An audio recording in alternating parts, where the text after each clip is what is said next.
नमस्कार मित्रों, UGC net, Delhi अधीनस्थ board, Haryana, Rajasthan second grade और समस्त हिंदी भाषी राज्यों के लिए जो हम लोगों ने टेस्ट सीरीज और सिलेबस को कंप्लीट कराने का अभियान शुरू किया हुआ है, उसी के क्रम में टेस्ट सीरीज 8 का प्रथम भाग लेकर आज हम लोग उपस्थित हुए हैं। लेकिन इससे पहले आप लोग चैनल को सब्सक्राइब कर लें। सब्सक्राइब करने के बाद आप लोग एक बेल आइकॉन का दबन आपके राइट हैंड पर आएगा, बेल आइकॉन का बटन, उस बटन को जरूर दबाएं। उसके बाद ऑल लिखा हुआ आएगा, उस ऑल को आप क्लिक करें। इससे क्या होगा, जब भी मैं नया लेक्चर अपलोड करूंगा आपके मोबाइल की टॉप स्क्रीन पर मोबाइल खोलते ही वो मैसेज आ जाएगा। अगर आप तैयारी के प्रति गंभीर है तो यह कार्य आपको अनिवार्य तौर पर करना चाहिए। साथ ही लाइक का बटन जरूर दबाएं। लाइक करने से हमारा विषय ट्रेंडिंग में ऊपर आएगा। फिजिकल एजुकेशन के बहुत सारे लेक्चर्स सर्च करने में YouTube आपको मदद करता है जब किसी विषय पर बहुत सारे लाइक्स आते हैं। शेयर जरूर कर दें। इसे शेयर करने से मेरे जैसे, आपके जैसे किसी एक या दो भाइयों का भला जरूर होगा। तो बिना समय नष्ट किए हम लोग शुरू करते हैं टेस्ट सीरीज 8 पार्ट 1 को। मैं स्पष्ट कर दूं, टेस्ट सीरीज के माध्यम से ही हम लोग सिलेबस को कवर करते चल रहे हैं। अतः मेरी यह अपेक्षा है कि टेस्ट सीरीज के जब आप लोग सॉल्यूशन करें तो आपके कान में ईयरफोन हो, हाथ में कॉपी पेन हो, जो बोला जाए उसको शब्दशः आप लिख लें। सफलता कभी आपसे दूर नहीं जाएगी। सफलता कठिन परिश्रम से मिलती है। प्रश्न संख्या 1, हिस्ट्री ऑफ फिजिकल एजुकेशन पुस्तक के लेखक कौन है? हिस्ट्री ऑफ फिजिकल एजुकेशन पुस्तक के लेखक कौन है? देखिए, हम इसे एज इट इज ही पढ़ेंगे। जब हम लोग बात करते हैं फोनेटिक साउंड की, हम लोग बात करते हैं एक प्रचलित भाषा की, तो प्रश्न के अंदर जो सरक्लास दिया होता है उसको ऐसे के ऐसे आपको रीड करना होता है। तो दो चीजें आती है एग्जाम के अंदर, एक आम बोलचाल की भाषा जिसे प्रचलन की भाषा कहा जाता है, और एक सैद्धांतिक भाषा। जिस तरह से हम लोग हड्डियों की बात करें, एक छोटा सा एग्जांपल मैं देता हूं। मान लीजिए हड्डी है फीमर, लेकिन इसे हिंदी में कहा जाता है जगनास्थी, तो बड़ा टिपिकल हो जाता है।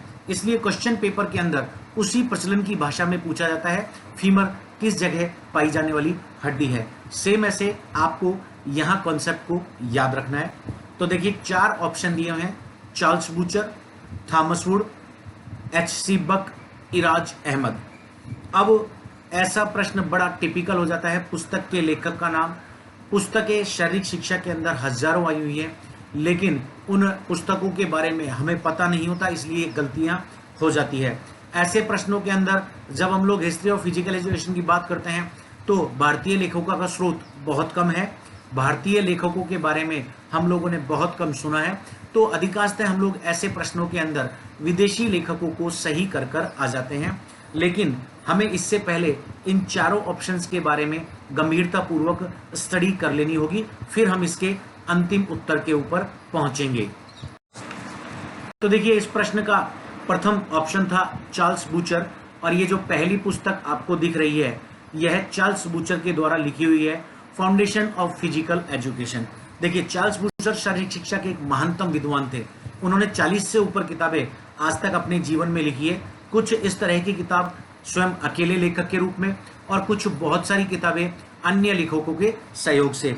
तो चार्ल्स बूचर की यह जो बुक है, मैंने आपको बता दिया चार्ल्स बूचर के बारे में, तो चार्ल्स बूचर ने ऐसी बुक नहीं लिखी। हाँ, चार्ल्स बूचर की एक डेफिनेशन आज भी शारीरिक शिक्षा के अंदर सबसे ज्यादा प्रचलित है, जिसको बहुत सारे एग्जाम्स के अंदर वो आती है, क्योंकि चार्ल्स बूचर ने 40 से ऊपर किताबें लिखी थी शारीरिक शिक्षा के ऊपर, इसलिए बड़ा इंपॉर्टेंट हो जाता है चार्ल्स बूचर का रोल। तो देखिए, उनकी परिभाषा जो कॉमनली एग्जाम्स के अंदर आती है, वह परिभाषा क्या थी? वह परिभाषा शारीरिक शिक्षा शिक्षा का ही भाग है, जिसका उद्देश्य शारीरिक गतिविधियों के माध्यम से व्यक्ति का सर्वांगीण विकास करना है। यह परिभाषा बहुत से एग्जामों के अंदर कॉमनली आती है। परिभाषा के टॉपिक्स को हम लोग क्लियर नहीं कर पाते। मैं एक दिन आपको शारीरिक शिक्षा की समस्त परिभाषाएं 20 के लगभग हैं जो एग्जाम्स में आती हैं, उनको याद करने के तरीके के साथ, टिप्स के साथ, ट्रिक्स के साथ आपको बताऊंगा। लेकिन आज आपको ये स्पष्ट तौर पर नोट डाउन कर लेना है, यह बहुत इंपॉर्टेंट है। आज का ये पहला प्रश्न बहुत इंपॉर्टेंट है, क्योंकि चार्ल्स बूचर की डेफिनेशन बहुत आती है, जिन्होंने यह कहा है कि शारीरिक शिक्षा शिक्षा का ही भाग है जिसका उद्देश्य शारीरिक गतिविधियों के माध्यम से व्यक्ति का सर्वांगीण विकास करना है। यह परिभाषा बहुत ज्यादा आती है। दूसरे ऑप्शन के ऊपर आइए, थॉमस वुड। देखिए, थॉमस वुड नोट डाउन कीजिएगा, टिक लगाइएगा। थॉमस वुड को फादर ऑफ हेल्थ एजुकेशन कहा जाता है, स्वास्थ्य शिक्षा का पिता कहा जाता है। बहुत कम लोगों को यह पता होता है, आज स्पष्ट करा रहा हूं। थॉमस वुड को फादर ऑफ हेल्थ एजुकेशन, स्वास्थ्य शिक्षा का पिता कहा जाता है। थॉमस वुड की किताब के बारे में भी हम लोग बात करें तो उससे पहले हम ये बात करते हैं, थॉमस वुड बेसिकली एक डॉक्टर थे। उन्होंने मास्टर्स ऑफ डिजीज एमडी किया था। एमडी करते करते उन लोगों ने देखा कि शारीरिक शिक्षा एक ऐसा विषय है जिसके अंदर बीमारियों के बारे में, फर्स्ट एड्स के बारे में लोगों को पता होना बहुत जरूरी है, क्योंकि शारीरिक शिक्षा स्वास्थ्य शिक्षा के बिना अधूरी है। थॉमस वुड पहले व्यक्ति थे जिन्होंने शारीरिक शिक्षा के साथ स्वास्थ्य शिक्षा का मिलन कराया, और उन्होंने एक बुक लिखी, हेल्थ एंड फिजिकल एजुकेशन। इस तरह से आज की डेट में समस्त पाठ्यक्रमों के अंदर, समस्त सिलेबसों के अंदर शारीरिक शिक्षा और स्वास्थ्य शिक्षा, कभी भी शारीरिक शिक्षा अकेली नहीं चलती, शारीरिक शिक्षा के साथ स्वास्थ्य शिक्षा लगाया ही जाता है, जोड़ा ही जाता है। इस तरह आप देख सकते हैं कि Thomas would father of health education तो थे, लेकिन उनकी किताब इससे संबंधित नहीं थी। उनकी पुस्तक थी हेल्थ एंड फिजिकल एजुकेशन।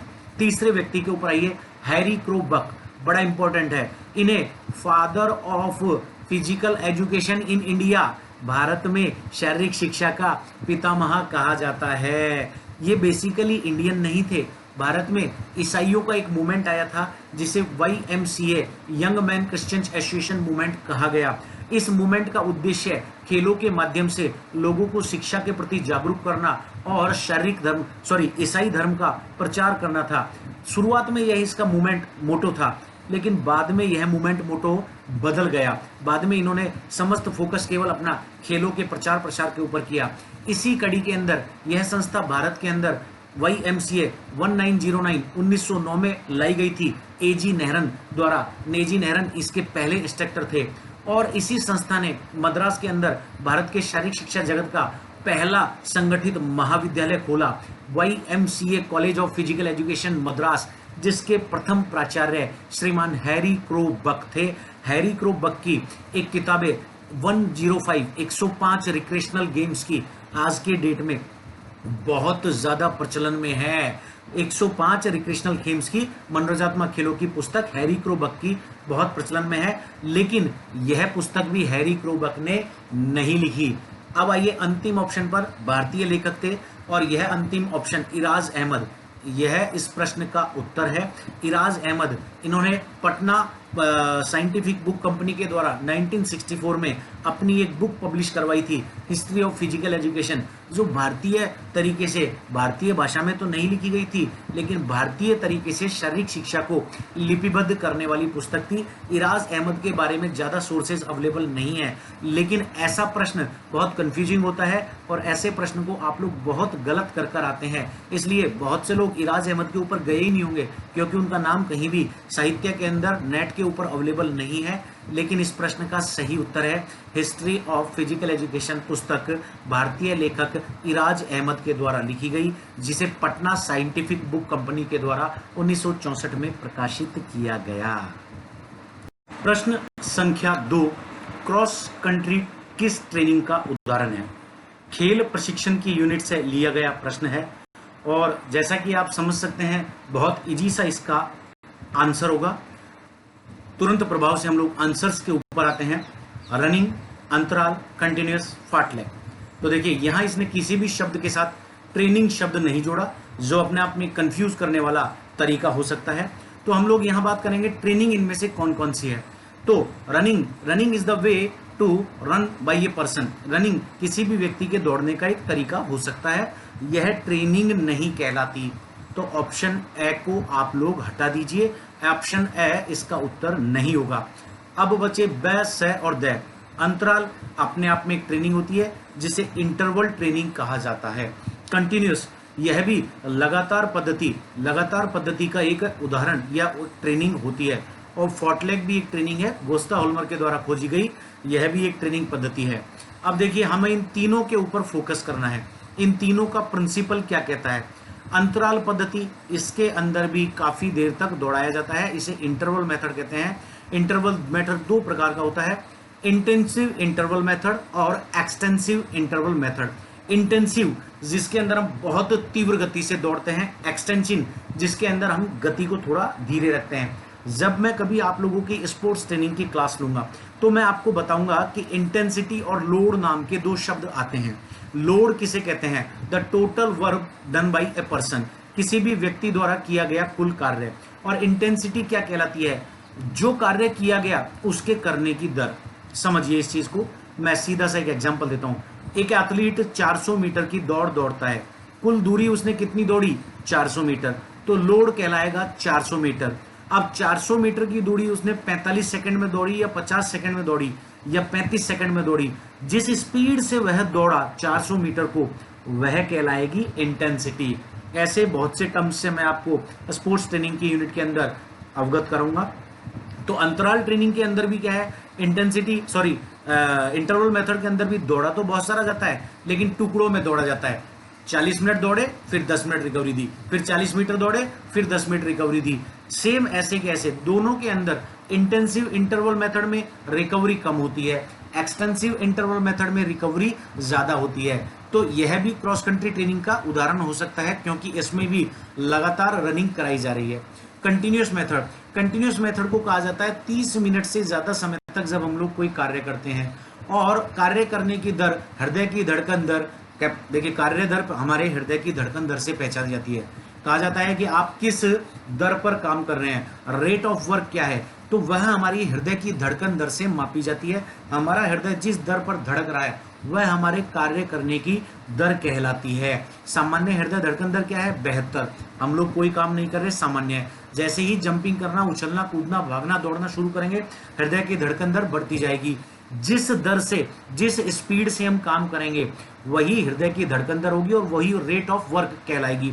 तो कंटिन्यूअस ट्रेनिंग वह कहलाती है जिसमें 30 मिनट से ज्यादा समय तक मनुष्य काम करता है, खिलाड़ी काम करता है, और हृदय की धड़कन दर भी 120 मिनट प्रति दर से या 120 बीट्स प्रति मिनट की दर से ज्यादा होनी चाहिए। तो यह भी क्रॉस कंट्री ट्रेनिंग का एग्जाम्पल हो सकता है। आगे आइए फॉर्टलेग ट्रेनिंग। देखिए फॉर्टलेग ट्रेनिंग जो है वो बेसिकली क्रॉस कंट्रीज के लिए ही बनाई गई थी। फॉर्टलेग ट्रेनिंग की एक स्टोरी है, मैं आपको सुना देता हूँ। इंग्लैंड देश की एक क्रॉस कंट्री टीम थी सेना की। वह सेना की टीम क्या है कि डेली अभ्यास करती थी। गोस्टा होल्मर उसके कोच थे। गोस्टा होल्मर ने देखा कि मैं मेरे खिलाड़ियों को एवरीडे ट्रैक के ऊपर दौड़ाता हूँ। अब क्रॉस कंट्री नॉर्मली 12 किलोमीटर के आसपास तो होती है और उससे ऊपर चलती जाती है, तो खिलाड़ी क्या है कि अच्छा रिजल्ट नहीं दे पा रहा। एक दिन गोस्टा होल्मर ने कहा अपने खिलाड़ियों से कि वह जंगल देख रहे हो, जाओ दौड़कर उस जंगल का चक्कर काट के आओ। अब वह जो जंगल था वह लगभग 12 से 16 किलोमीटर पूरा आने जाने में पड़ता था। गोस्टा होल्मर ने टाइम नोट किया, उसने देखा कि एवरीडे खिलाड़ी ट्रैक के ऊपर जिस स्पीड से दौड़ता है, आज मैंने उसको डिफरेंट कंडीशन के अंदर वर्क कराया है, तो डिफरेंट कंडीशन में उन्होंने टाइम कम निकाला, मतलब स्पीड ज्यादा रखी, टाइम कम निकाला। गोस्टा होल्मर ने वहीं से एक ट्रेनिंग की खोज करी जिसे फार्टलेग कहा गया। अब फार्टलेग बेसिकली स्पीड प्ले वर्क कहलाता है। स्पीड प्ले, फार्टलेग का शाब्दिक अर्थ है स्पीड प्ले। आप लोग नोट कीजिएगा, कई बार एग्जाम के अंदर ही आता है। स्पीड प्ले फार्टलेग के बारे में कहा जाता है कि जिस काम को हम लोग स्पीड के द्वारा करें वह फार्टलेग ट्रेनिंग के अंदर आता है। अब यह क्रॉस कंट्रीज के ऊपर अप्लाई किया गया था, तो यह भी क्रॉस कंट्री का मेथड हो सकता है। तीनों इसके कंफ्यूजिंग है, लेकिन हम लोग सही आंसर के ऊपर आते हैं। सही आंसर है इसका अंतराल विधि, कंटिन्यूअस विधि, लगातार विधि, लगातार विधि, लगातार विधि, कंटिन्यूअस विधि। क्योंकि कंटिन्यूअस मेथड के अंदर हम लोग लगातार काम करते हैं और क्रॉस कंट्री भी लगातार एक ही स्पीड से, रेट ऑफ वर्क से काउंट की जाती है। इसलिए इसका सही उत्तर फार्टलेग ना होते हुए कंटिन्यूअस लगातार विधि आएगा। प्रश्न संख्या 3, कौन से व्यायाम मापनीय नहीं है? मापनीय मतलब जिनको मापा जा सके, जो चाहे लेंथ में हो, चाहे विड्थ में हो, चाहे डिस्टेंस में हो और चाहे काउंट करने में हो। 4 व्यायाम इन्होंने दिए हैं, आइसोमेट्रिक व्यायाम, आइसोटोनिक व्यायाम, आइसोकाइनेटिक व्यायाम और सिटअप्स। तो देखिए सबसे पहले हम इन चारों व्यायाम को थोड़ा सा समझे। आइसोमेट्रिक, आइसोटोनिक, आइसोकाइनेटिक सिटअप्स लगभग इसके अंदर नहीं आएगा, क्योंकि सिटअप्स है तो सही व्यायाम, लेकिन इन तीनों से अलग प्रवृत्ति का है। देखिए बेसिकली ये जो ऊपर के तीन हैं, यह चोट लगने के बाद पुनर्वास विधि के अंदर काम आते हैं, रिहेबिलिटेशन के लिए काम लाया जाता है। रिहेबिलिटेशन के कुछ तरीके होते हैं, कुछ प्रोसेस होते हैं। अब रिहेबिलिटेशन में सबसे पहले क्या किया जाता है? सबसे पहले राइस पद्धति का प्रयोग किया जाता है। राइस पद्धति के बाद हाइड्रोथेरेपी मतलब जल की चिकित्सा लाई जाती है। उसके बाद फिजियोथेरेपी लाई जाती है। फिजियोथेरेपी के अंदर ये व्यायाम आते हैं जिन्हें आइसोमेट्रिक, आइसोटोनिक, आइसोकाइनेटिक मतलब एक्सरसाइज प्रोग्राम कहते हैं। मोस्टली खिलाड़ी की रिकवरी स्टेज यहाँ तक ठीक हो जाती है अगर कोई चोटिल होता है तो। अगर नहीं ठीक होता है तो इसके बाद फिजियोथेरेपी के बाद भी इलेक्ट्रोथेरेपी, मसाज और सर्किट ट्रेनिंग जैसी विधियां इन्वॉल्व की जाती है। तो देखिए अब इन तीनों व्यायाम या चारों व्यायाम का मैं पहले अर्थ आपको समझा दूँ। आइसोमेट्रिक व्यायाम क्या कहलाते हैं? रिहेबिलिटेशन में, फिजियोथेरेपी में जब खिलाड़ी की चोट लगती है, हाइड्रोथेरेपी के बाद जब उसका एक्सरसाइज प्रोग्राम शुरू किया जाता है, तो सबसे पहले आइसोमेट्रिक व्यायाम लाए जाते हैं। अब इसको देसी भाषा में आप समझिए, आइसोमेट्रिक क्यों लाया जाता है? देखिए कोई खिलाड़ी, मान लीजिए आप 10 दिन से बीमारी से उठे हैं, 10 दिन आप बीमारी से उठे हैं, तो क्या उठते ही दौड़ना भागना शुरू कर देते हैं? नहीं करते। या सोचिए आप लोग रात को 10 घंटे की नींद के बाद बेड से उठते हैं, तो बेड से उठते हैं तो सबसे पहले आप लोग क्या करते हैं? बेड के ऊपर ही थोड़ा सा कंधों को या इस तरह से अंगड़ाई मारते हैं। फिर उसके बाद जब बेड से ऊपर उठते हैं तो इस तरह से बड़ी अंगड़ाई लेते हैं और फिर मूवमेंट करना शुरू करते हैं। यही फंडा जो भगवान ने हमारी लाइफ में डाला है। देखिए कुत्ते बिल्ली भी सड़क के ऊपर बैठते हैं, लंबे समय तक वो बैठे होते हैं, तो सबसे पहले वो क्या करते हैं? अपनी बॉडी को लंबा सा एक जमाई अंगड़ाई लेते हैं। That is the phase of stretching. यह स्ट्रेचिंग कहलाती है, और यह इसलिए कहलाती है कि ताकि मसल टोन बन जाए काम करने के लिए। यही व्यक्ति करता है मनुष्य जब रात को 10 घंटे की बाद की नींद उठता है। तो इसी को आप एक्सरसाइज प्रोग्राम से जोड़िए। जब वो उठता है तो सबसे पहले कंधे वगैरह को बेड के ऊपर ही थोड़ा सा सिकोड़ता है। ये आइसोमेट्रिक का उदाहरण है। फिर वो क्या करता है कि एक लॉन्ग स्ट्रेच करता है, यह आइसोटोनिक का उदाहरण है। फिर वह मूवमेंट करना शुरू करता है, यह आइसोकाइनेटिक का उदाहरण है। अब इसको तीनों को आपने सरल भाषा में समझा, अब मैं विज्ञान की भाषा में समझा दूं। आइसोमेट्रिक व्यायाम ऐसा व्यायाम जिसके अंदर गति ना हो, गतिहीन हो, मांसपेशियों की लंबाई में वृद्धि ना हो। हमने क्या किया? बेड के ऊपर पड़े पड़े ऐसे किया, गति नहीं हुई। आइसोटोनिक व्यायाम ऐसा व्यायाम जिसके अंदर गति तो शामिल हो जाती है, लेकिन गतिहीन मांसपेशियों की लंबाई बढ़ती है। हमने बॉडी को ऊपर स्ट्रेच किया, कोई मूवमेंट नहीं हो रहा, लेकिन मांसपेशियों में तनाव और स्ट्रेचिंग हो रही है, मूवमेंट नहीं हो रहा। आइसोकाइनेटिक व्यायाम, हमने जब मूवमेंट शुरू कर दिया, ऐसा व्यायाम जिसके अंदर गति और गतिहीन दोनों स्थिति शामिल हो। अब सिटअप्स अपने आप में एक तरह का एब्डोमेन का वर्कआउट है, जिसको आप लोग बहुत अच्छे से जानते हैं। अब इसके उत्तर को हम लोग खोज लेते हैं कि कौन सा व्यायाम मापनीय नहीं है। तो देखिए चारों व्यायाम का मैंने यहाँ बहुत अच्छे से एग्जाम्पल दिया है, आप इस एग्जाम्पल को समझिए। और देखिए पहला एग्जाम्पल जो है, इस पहले एग्जाम्पल के अंदर आप लोग देखिएगा, पहले एग्जाम्पल के अंदर खिलाड़ी क्या कर रहा है? खिलाड़ी पहले एग्जाम्पल के अंदर अपने आप को एक ऐसी स्थिति के अंदर होल्ड कर कर खड़ा है जिसे प्लैंक कहा जाता है। क्या कहा जाता है? इसे प्लैंक कहा जाता है। अब इसके अंदर आप देखिए, कहाँ मांसपेशियों में कोई गति हो रही है? क्या कोई गति नहीं हो रही है मांसपेशियों के अंदर। इसलिए यह आइसोमेट्रिक व्यायाम का उदाहरण है, जिसके अंदर मांसपेशियों की लंबाई एक जैसी है। आइसोमेट्रिक व्यायाम यही कहता है कि मांसपेशियों की लंबाई छोटी रहे, स्थायी प्रतिरोध के विरुद्ध हम लोग काम करें, मांसपेशी में संकुचन रहे, स्थैतिक प्रतिरोध हो। तो देखिए यहाँ मांसपेशियों की लंबाई भी छोटी है, मांसपेशियों में संकुचन भी आ रहा है, टाइटनेस आ रही है, स्थैतिक प्रतिरोध भी है, जो जमीन है वो एक कांस्टेंट रेजिस्टेंस है। तो यह आइसोमेट्रिक व्यायाम का उदाहरण है। दूसरा देखिए, जहां एक लेडी जो है डंबल्स को अप एंड डाउन कर रही है, यह आइसोटोनिक व्यायाम का उदाहरण है। अब आइसोटोनिक व्यायाम के अंदर मसल्स में तनाव पैदा होता है, लेकिन तनाव एक जैसा बना रहता है, दो तरह का होता है, कॉन्सेंट्रिक और एसेंट्रिक। कॉन्सेंट्रिक और एसेंट्रिक क्या है? देखिए जब ये लेडी डंबल्स को ऊपर लेकर जा रही है, तो इस तरह के तनाव के अंदर जब यह लेडी ऊपर लेकर जा रही है तो ये केंद्र से दूर लेकर जा रही है, इसे एसेंट्रिक तनाव कहा जाता है। इसमें मांसपेशी से दूर प्रतिरोध को साधने का वो काम कर रही है, तनाव आ रहा है। वापस जब वो लेकर आ रही है तो इसे कॉन्सेंट्रिक तनाव कहा जाता है, वापस वो केंद्र के पास, मतलब अपने पास डंबल्स को लेकर आ रही है। तो इस तरह के व्यायाम को सॉरी टॉनिक व्यायाम कहा जाता है, आइसोटोनिक व्यायाम कहा जाता है, जिसके अंदर मांसपेशियों के अंदर, देखिए आइसोमेट्रिक में कोई भी एक्सटर्नल इक्विपमेंट यूज नहीं करते, स्पष्ट कीजिएगा। तो आप देखिए जो प्लैंक वो बना रहा है उसमें कोई इक्विपमेंट नहीं है, मांसपेशियां छोटी हैं और मांसपेशियों में संकुचन की अवस्था है। आइसोटोनिक के अंदर व्यायाम के अंदर तनाव आता है, दो तरह का होता है, कॉन्सेंट्रिक एसेंट्रिक। एसेंट्रिक जब दूर लेकर जाए, ऊपर लेकर जा रही है, एसेंट्रिक जब पास लेकर आ रही है, यह आइसोटोनिक व्यायाम है। तीसरा तरह का जो व्यायाम है, इस तीसरे तरह के व्यायाम को हम लोग आइसोकाइनेटिक व्यायाम कहते हैं। जब खिलाड़ी दोनों स्टेज से रिकवर हो जाता है और उसके अंदर स्ट्रेंथन आ जाती है, तो ये एक तरह से आइसोटोनिक और आइसोमेट्रिक का मिक्सचर है। देखिए इस तरह के व्यायाम के अंदर सीबैक्स ऑर्थोट्रॉन नामक की मशीन भी शामिल की जाती है। आप देख सकते हैं कि ऐसे व्यायाम न्यूरोमस्कुलर कोऑर्डिनेशन के ऊपर बेस्ड है। जब खिलाड़ी नीचे जा रहा है तो उसका वेट जो है वो डाउन हो रहा है, क्योंकि एक्सटर्नल उसके ऊपर मशीन जो है इम्प्लीमेंटेशन कर रही है। जब वो ऊपर जा रहा है तो उसके ऊपर लोड जो है वो एकदम से बहुत ज़्यादा रेजअप हो रहा है, 140 केजी तक पहुंच रहा है। ठीक है, तो इस तरह से ये आइसोकाइनेटिक व्यायाम है। अब चौथा देखिए, इसे मैनुअल रेजिस्टेंस कहा जाता है, भौतिक प्रतिरोध भी कहा जाता है। जब व्यक्ति सिटअप्स लगाता है तो उसमें अपने साथी को भी शामिल कर लेता है, तो ये सिटअप्स है। अब हम अपने उत्तर के मूल मुद्दे पे आते हैं। देखिए प्रश्न क्या है, कौन से व्यायाम मापनीय नहीं है। अब इसमें आप मुझे बताइए कि जब महिला डंबल ऊपर नीचे ले जा रही है, आप काउंट कर सकते हैं, मापन हो रहा है। सेकंड आइए, यहाँ जो आइसोकाइनेटिक है, जो सीबैक्स ऑर्थोट्रॉन मशीन है, इसके ऊपर जब व्यक्ति ऊपर जा रहा है नीचे आ रहा है तो लोड 140 किलो 40 किलो हो रहा है, मापन हो सकता है। इधर देखिए सिटअप्स 1 2 3 4 1 मिनट में कितनी लगाई, काउंट कर सकता है। लेकिन क्या प्लैंक में काउंट कर पा रहे हैं? प्लैंक में केवल टाइम हुआ है कि इतना टाइम कर पाया, मीजर नहीं कर पाया कि उसने वर्क कितना किया। जहां लेडी ने 30 डंबल ऊपर 30 डंबल नीचे, मैन ने 140 किलो ऊपर 40 किलो नीचे और इसने 40 सिटअप 50 सिटअप, वहां उसने प्लैंक कोऑर्डिनेशन के अंदर कितना काउंटेबल किया, काउंटेबल नहीं है। इसलिए इसका सही उत्तर है आइसोमेट्रिक व्यायाम के अंदर काउंटेबिलिटी या मापनता नहीं शामिल की जा सकती, क्योंकि वह एक अनसीन फोर्स के ऊपर एप्लीकेबल हो रहा है।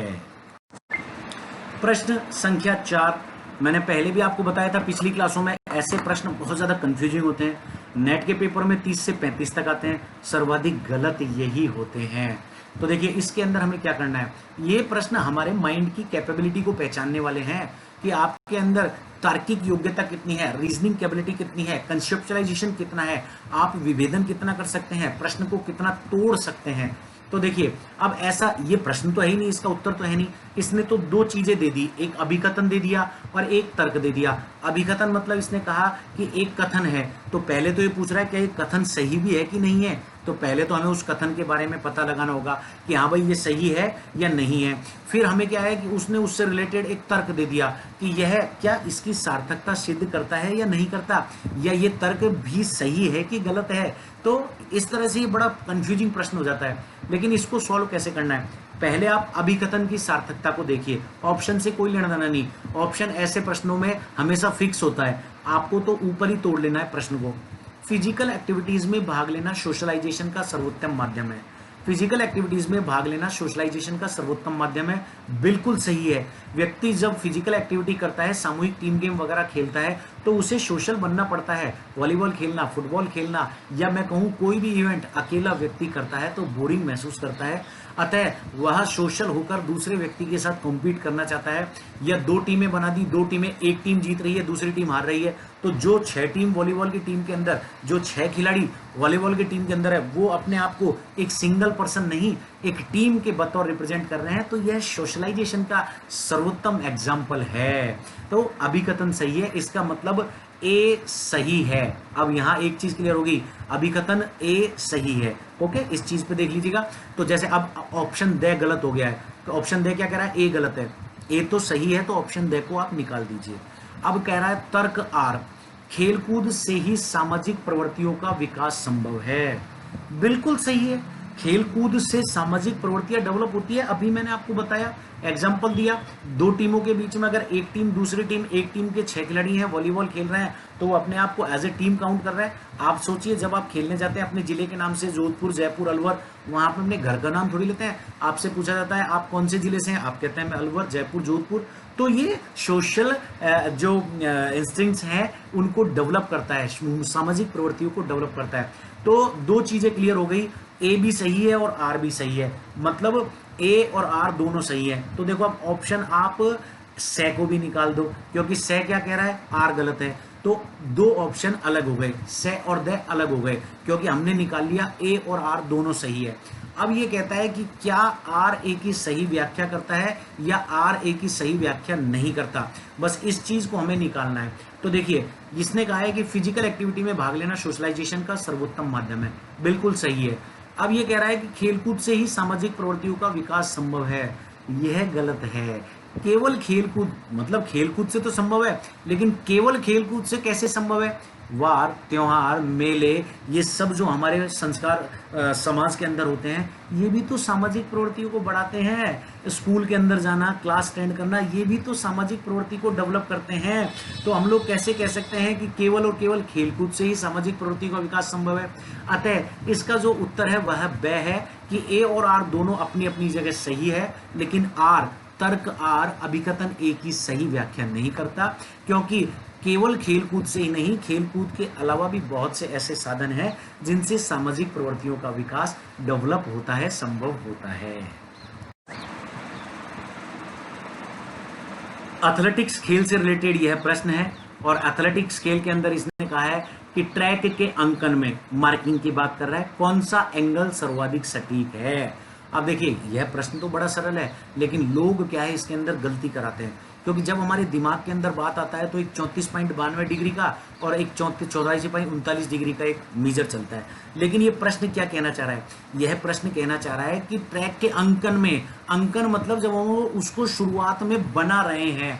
तो देखिए ऑप्शंस के ऊपर आइए, 34.92 डिग्री जो होता है वह ट्रैक के अंदर एक विशेष इवेंट को मेजर करने का मान होता है, जिसे शॉर्टपुट के लिए हम लोग या डिस्कस के लिए 34.92 डिग्री का एंगल प्रयोग करते हैं, जिसके अंदर 20 गुना 12.5 गुना 20 का चाप हम लोग बनाते हैं, जिससे यह ट्रैक का एरिया या ट्रैक का शॉर्टपुट का थ्रोइंग एरिया हमारे सामने आ जाता है। 84.39 मीटर जो है वह किसी भी एथलेटिक ट्रैक्स के लिए आज की डेट में सर्वाधिक सटीक स्ट्रेट का एग्जाम्पल दे दिया गया है। पुराने जमाने में 80 मीटर की स्ट्रेट होती थी, 120 मीटर का कर्व होता था। अब जो खेल मनोविज्ञानी है और खेल के विज्ञानी है, उन्होंने यह निकाला कि स्ट्रेट पर खिलाड़ी की स्पीड सबसे ज्यादा होती है। अतः किसी भी ट्रैक के अंदर अगर स्ट्रेट सबसे ज्यादा हो, तो बड़ी हो, तो खिलाड़ी को टाइम निकालने में, अच्छा टाइम निकालने में सहूलियत होगी। तो वर्तमान में 8439 की स्ट्रेट को सबसे बेटर स्ट्रेट माना जाता है। फिर हम लोग 8439 दो स्ट्रेट को काउंट करके 400 में से घटा देते हैं, 400 में से घटाते हैं तो 2 कर्व आ जाते हैं, उसके अंदर 2 का भाग दे देते हैं तो 1 कर्व आ जाता है, और इससे हम लोग कर्व और स्ट्रेट निकाल सकते हैं और इजीली ट्रैक को मार्क कर सकते हैं। कभी मौका मिला तो आपको ट्रैक मार्किंग भी बहुत अच्छे से सिखाऊंगा। तीसरा आइए 90 डिग्री का एंगल, यह इसका सबसे सटीक उत्तर हो सकता है, और चौथा तो बिल्कुल ही फुअर्ड है कि इवेंट के हिसाब से। फिर भी 90 डिग्री के एंगल से कैसे ट्रैक को मार्क किया जाता है मैं थोड़ा सा आपको बता दूं। तो देखिए 90 डिग्री के एंगल को 3-4-5 का फॉर्मूला भी कहा जाता है। 90 डिग्री के एंगल को 3-4-5 के फॉर्मूले के साथ साथ जब हम लोग बात करें तो देखिए एक पाइथागोरस की प्रमेय थी, जिसे ए बी का स्क्वायर ए सी का स्क्वायर प्लस बी सी का स्क्वायर के हिसाब से भी हम लोग निकालते थे। अब 90 डिग्री उससे थोड़ा सा रिलेशन नहीं रखता। 90 डिग्री का कोण कैसे निकाला जाता है? तो 90 डिग्री का कोण निकालने के लिए मैंने आपको 2 इमेज आपको दिखा दी है। आपको किसी भी एक बिंदु से इस तरह से चाप्स लगानी है, चाहे तो एक बिंदु से, जैसे मान लीजिए फर्स्ट डायग्राम के अंदर देखिए बी, सी और डी दिया हुआ है। सी बिंदु के ऊपर से आपने दूसरे डायग्राम में देखो 4 मीटर का एक पॉइंट लगा दिया, और सी बिंदु से किसकी तरफ? डी की तरफ। अब सी बिंदु से आपने बी की तरफ एक 3 मीटर का चाप लगा दिया, और फिर बी से डी की तरफ आपने 5 मीटर का चाप लगा दिया। इस तरह से आपको 90 डिग्री का एंगल निकल सकता है। पुनः समझिए इसको, देखिए 3-4-5 का फॉर्मूला कहलाता है किसी भी एक बिंदु से हम एक तरफ 3 मीटर के पॉइंट लगा लें, दूसरी तरफ 4 मीटर का पॉइंट लगा लें, फिर 3 मीटर के पॉइंट से 5 मीटर का चाप काट दें, 4 मीटर के पॉइंट से दूसरी तरफ 5 मीटर का चाप काट दें। इस तरह से चाप मैं सिखाऊंगा आपको बहुत अच्छे से, क्योंकि यहाँ अभी मैं आपके सामने ग्राफिक्स नहीं ला पा रहा, तो इसको समझिएगा। पुनः आपको थोड़ा सा सरल कर देता हूँ, 90 डिग्री का एंगल कैसे निकाला जाता है।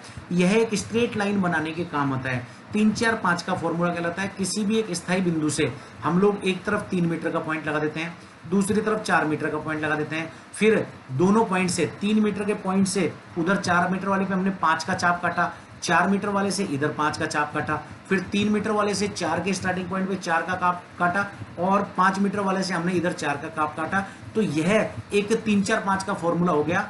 इसमें से कोई भी लाइन अगर हम लोग निकालेंगे वह कभी सीधी नहीं होती। यह स्ट्रेट लाइन फॉर्मूला होता है, स्ट्रेट लाइन निकालने के काम आता है।